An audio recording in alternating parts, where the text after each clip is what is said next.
विघ्नहर्ता श्री गणेश, श्री गणेश, श्री गणेश।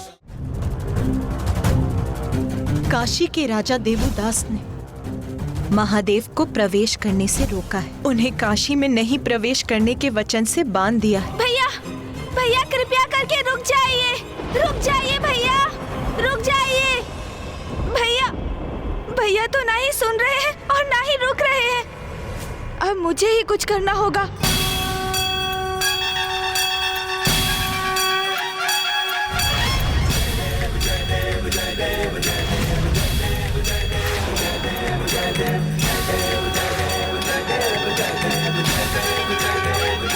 भैया रुक जाइए, कृपया कर रुक जाइए। आज उस देवोदास को उचित पाठ सिखाने से कोई नहीं रोकेगा मुझे। तुम भी नहीं। हट जाओ मेरे मार्ग से।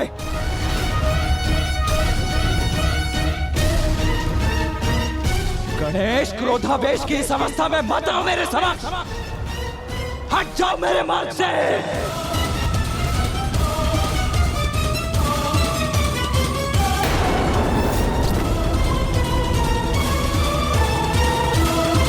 भैया रुक जाइए। आप राजा देवोदास को क्षति नहीं पहुंचा सकते। ये माता का आदेश है भैया।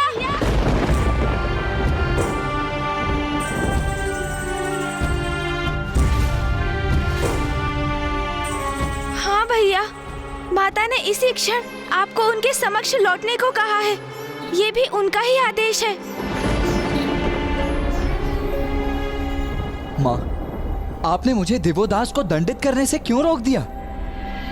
पुत्र, क्योंकि दंड तो अपराधी को दिया जाता है और राजा देवोदास ने तो कोई अपराध नहीं किया।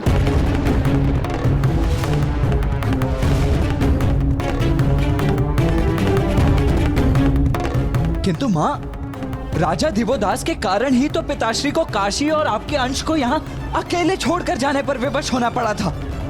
फिर आप उसके अपराध को नकार क्यों रही हैं? पुत्र, क्योंकि राजा देवोदास तो भक्त शिरोमणि है, भक्त प्रहलाद के ही समान भक्ति के महान उदाहरण है। वो कैसे माता? पुत्र, मुझे ज्ञात है तुम अत्यंत व्यथित और क्रुद्ध हो, किंतु आवेग में आकर कुछ भी करने के पूर्व तुम्हें इस घटना के दोनों पक्षों को ज्ञात करना आवश्यक है। अभी तो तुम्हें केवल इतना ही ज्ञात है कि राजा देवोदास के कारण तुम्हारे पिताश्री को काशी का त्याग करना पड़ा, किंतु वो ये करने के लिए क्यों प्रेरित हुए ये तुम्हें कहाँ ज्ञात है पुत्र? तो मुझे समझाने की कृपा कीजिए माँ, क्योंकि जितना मुझे ज्ञात है उसके अनुसार तो देवोदास आपका और पिताश्री का बहुत बड़ा अपराधी है।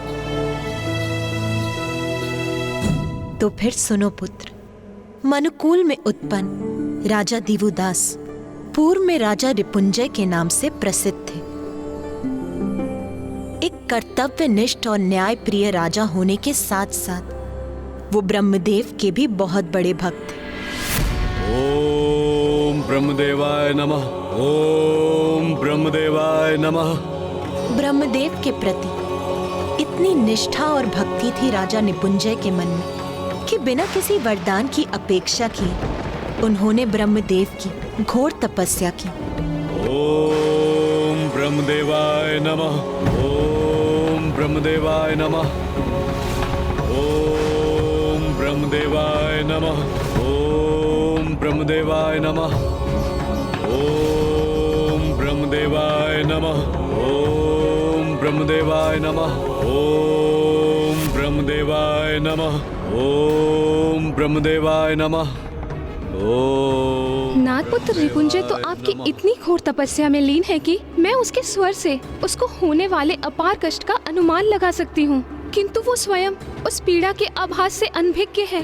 अब मुझे अपने भक्त रिपुंजय को कष्ट से मुक्ति दिलाने, उसका तप समाप्त कराने और उसको वरदान देने जाना ही होगा। ओम ब्रह्मदेवाय नमः।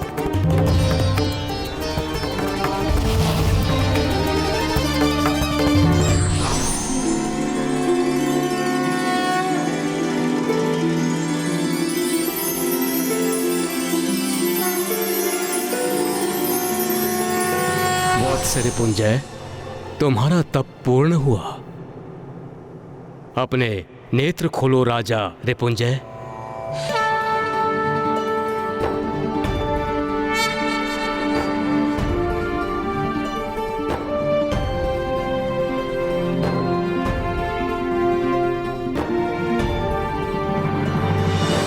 पुत्र रिपुंजय, मैं तुम्हारे तप से प्रसन्न हुआ। कहो, तुम्हें क्या वरदान चाहिए? प्रभु, ये तप मैंने वरदान के लिए नहीं किया। आपके प्रत्यक्ष दर्शन रूपी आशीर्वाद पाकर मैं तृप्त हो गया। आप मेरे तप से प्रसन्न हुए प्रभु। मेरे लिए तो सबसे बड़ा वरदान यही है। पुत्र रिपुंजय, तुम एक आदर्श राजा हो, न्याय प्रिय हो, धर्मनिष्ठ हो। संसार को तुम्हारे जैसे राजा की आवश्यकता है। तो आज से तुम वनों, पर्वतों, सागरों और समस्त वसुंधरा की देखरेख करो। तुम्हारे धर्मनिष्ठ राज्य से प्रभावित होकर सभी देवता तुम पर सदैव अपने आशीर्वाद की वर्षा करते रहेंगे। नागराज वासुकी तुम्हें अपनी पुत्री अनंग मोहिनी का हाथ प्रस्तुत करेंगे। तुम उसे अपनी धर्म पत्नी के रूप में स्वीकार करो और समस्त संसार पर राज्य करो। देवो दशयंती युत्पत्ति के अनुसार आज से मैं तुम्हारा नवीन नाम देवोदास भी देता हूं। प्रभु, प्रभु, आपकी आज्ञा का पालन करना तो मेरा परम सौभाग्य होगा, किंतु मैं अपनी राजधानी कहां स्थापित करूं? वत्स देवोदास, तुम धर्माचरण पर अड़िग रहने वाले पराक्रमी राजा हो। तुम्हारा राज्य तुम्हारे प्रति धर्म की अटूट निष्ठा पर ही आधारित होगा। तुम्हारे राज्य में देवताओं की सहायता से संसार में समृद्धि रहेगी। चहुं दिशाओं में शांति, प्रसन्नता और धर्म के प्रकाश का विस्तार होगा। इसलिए तुम्हें तो ऐसे स्थान पर स्थित होकर राज्य करना चाहिए जो तुम्हारे धर्मोचित राज्य के परम प्रतीक के समान हो। मैं तुम्हें वरदान देता हूँ कि तुम काशी में स्थित होकर संसार के राजकाज का कार्यभार संभालोगे।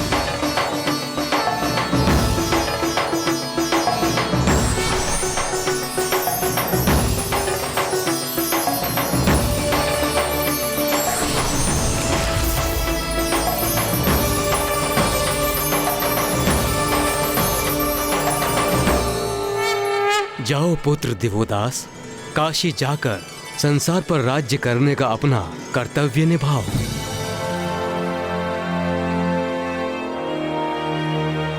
क्या हुआ पुत्र? तुम्हारे मुख पर यह संकोच कैसा? क्या तुम दिए हुए वरदान से प्रसन्न नहीं हो? आपने इतने महान कार्य के लिए मुझे चुना, मैं तो अति हर्षित हूं, किंतु समस्त जगत महादेव को ही अपना राजा मानता है और अब आपने मुझे काशी नरेश के पद पर स्थापित किया है। प्रभु, आपके दिए कर्तव्य का निर्वहन तो मैं तभी कर सकूंगा जब महादेव काशी का पूर्ण रूप से परित्याग करने की कृपा करेंगे।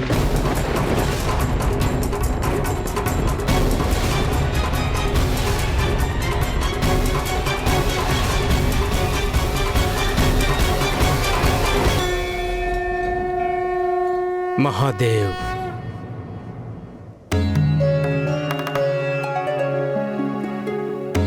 ब्रह्मदेव, क्या हुआ?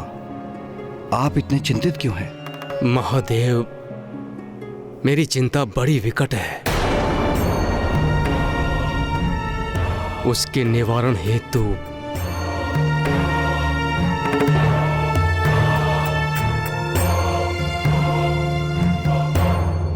आपको काशी का परित्याग कर यहां से प्रस्थान करना होगा।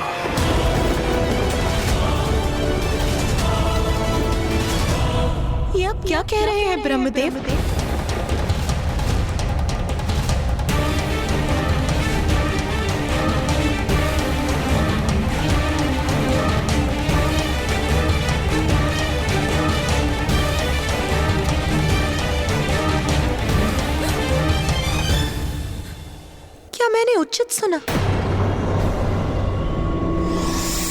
आपने मेरे स्वामी को, महादेव को, काशी से प्रस्थान करने के लिए कहा?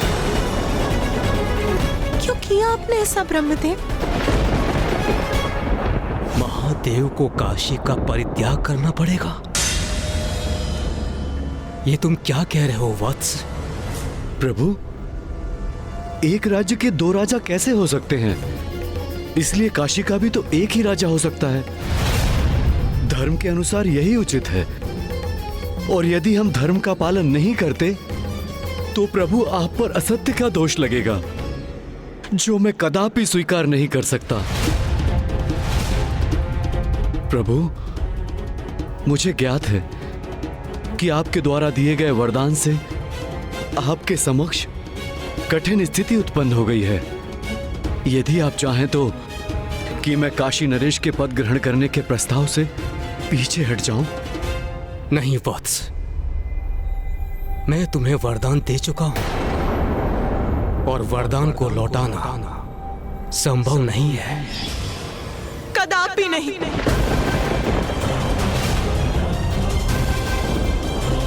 ब्रह्मदेव, ये ज्ञात होते हुए कि महादेव काशी के नाथ, आप अपने भक्त को इतना बड़ा वरदान कैसे दे सकते हैं?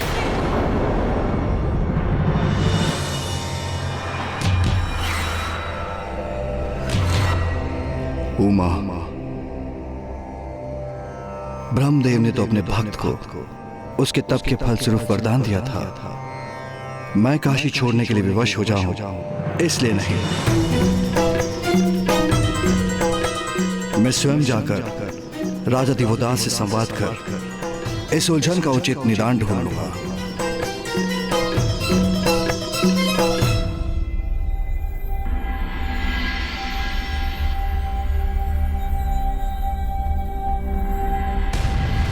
राजा देवोदास। ब्रह्मदेव, प्रभु, आपके मुख की वेदना से स्पष्ट हो रहा है कि आप ये कठिन संवाद महादेव से कर चुके हैं। किंतु प्रभु, हम सबका भला इसी में है और मुझे पूरा विश्वास है कि महादेव भी इस बात को अवश्य समझेंगे। क्या अवश्य समझूंगा मैं?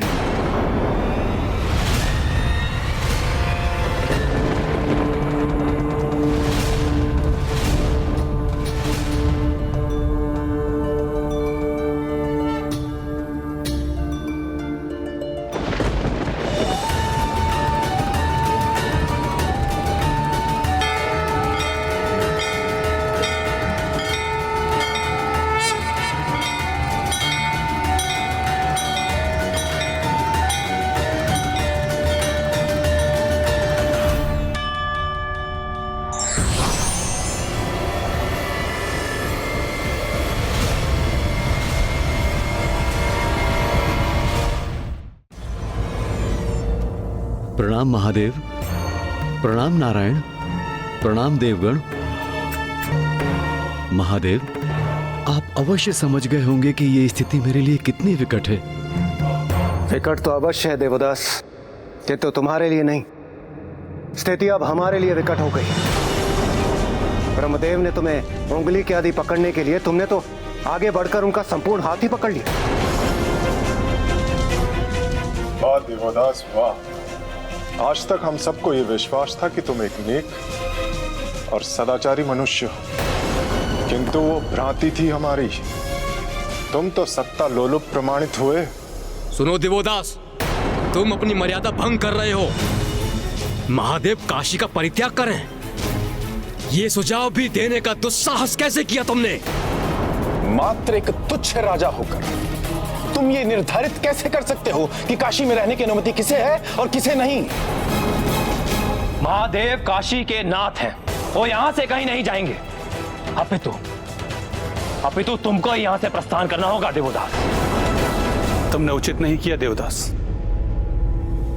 महादेव जो जगत पिता है, तुमने उन्हीं को उनका निवास छोड़ने के लिए कह दिया। मैं तो बस इतना सुनिश्चित करने का प्रयत्न कर रहा हूं नारायण कि मेरे आराध्य ब्रह्मदेव पर धर्म भंग करने के पाप का कलंक न लगे। मेरे तप से प्रसन्न होकर मेरे द्वारा कोई वरदान मांगे बिना ही संसार के हित में उन्होंने उस शासन की बागडोर सौंप दी। और इसी क्रम में उन्होंने मुझे काशी से इस कर्तव्य के निर्वाह करने का आदेश दिया, जिसके लिए मेरा काशी नरेश घोषित होना अति आवश्यक है और यही धर्म के अनुरूप है। इसीलिए तो मैं मात्र ब्रह्मदेव के दिए हुए वरदान को ही सार्थक करने का प्रयत्न कर रहा हूं। महादेव, यदि आपकी अनुमति हो तो मैं इस कथन को और भी स्पष्ट करने हेतु आपसे कुछ और प्रश्न पूछूं? अवश्य पूछो दिव्यदास।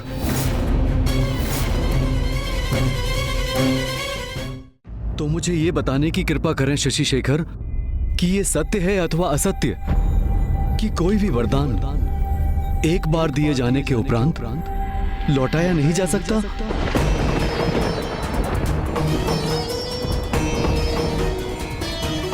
सत्य है। तो फिर ये सत्य है कि असत्य? हे शूलपाणी, कि किसी भी राजा को एक नगर पर भली भांति राज करने के लिए उसकी प्रजा के मन में उसके प्रति सम्मान की भावना होनी चाहिए अथवा नहीं होनी चाहिए? सत्य है। तो हे भक्त वत्सल, क्या ये सत्य है अथवा असत्य कि आज समस्त देवगण मेरे विरुद्ध इसलिए हैं क्योंकि आज मैंने दिवोदास ने, जिसे ब्रह्मदेव ने काशी नरेश के पद पर स्थापित किया है, उनसे एक निवेदन किया है। निवेदन किया? देवदास, तुम्हें निवेदन का अर्थ भी ज्ञात है?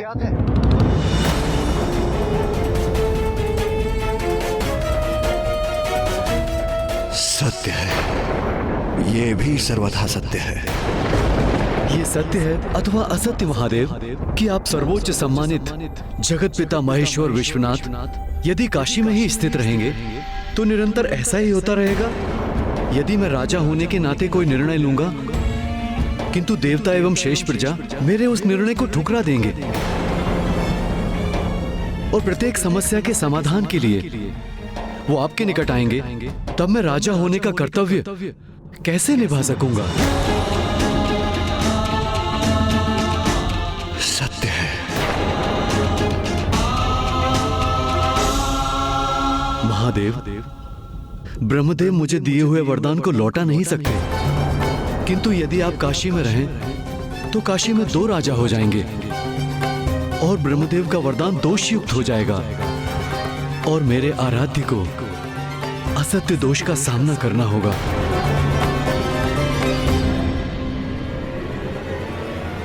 ब्रह्मदेव के वचन का मान रखने की कृपा कीजिए महादेव।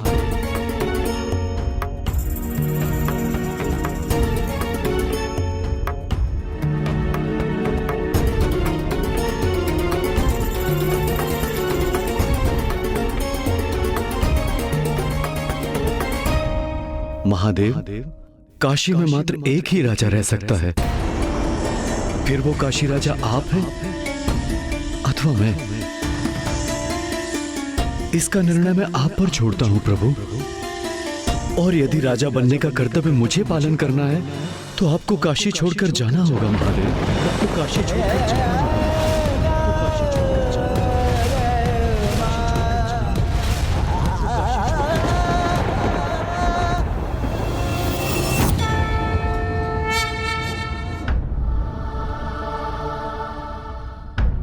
स्वामी, स्वामी लौट आए।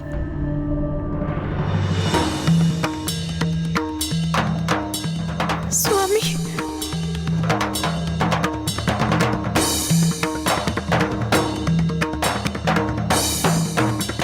स्वामी, इस समस्या का निदान हो गया ना? दिवोदास समझ गया ना? समझ ही गया होगा। मुझे तो पूर्व ही ज्ञात था। ये तो मात्र एक भूल है।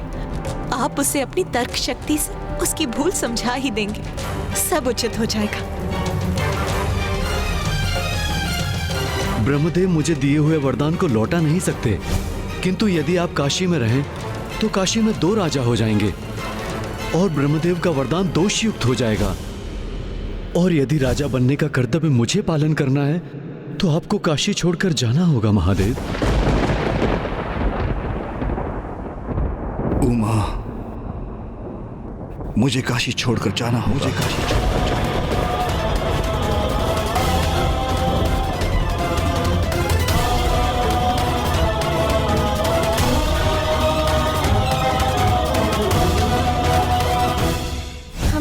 बात है, काशी से पिताश्री के जाने के पश्चात आप अवश्य ही बहुत दुखी और संतप्त होंगी माता, किंतु हमें उन्हें काशी लौटाने का कोई ना कोई मार्ग निकालना ही होगा। कहाँ है आप गणेश जी? मेरी मुक्ति का क्या हुआ? आपने वचन दिया था। यदि पिताश्री काशी में नहीं रहेंगे तो समस्त अतृप्त आत्माओं को मुक्ति मिलना असंभव हो जाएगा, क्योंकि उन्हीं के तारक मंत्र से भूत पिशाचों को मुक्ति मिल पाती है। पिताश्री के बिना तो काशी अपूर्ण है माता, हम उन्हें लौटाकर कैसे लाएंगे? मैंने भी ज्ञानारी जी को उनके पिशाच योनि से मुक्ति दिलाने का वचन दिया है। पिताश्री के बिना ये सब कैसे संभव हो पाएगा माता?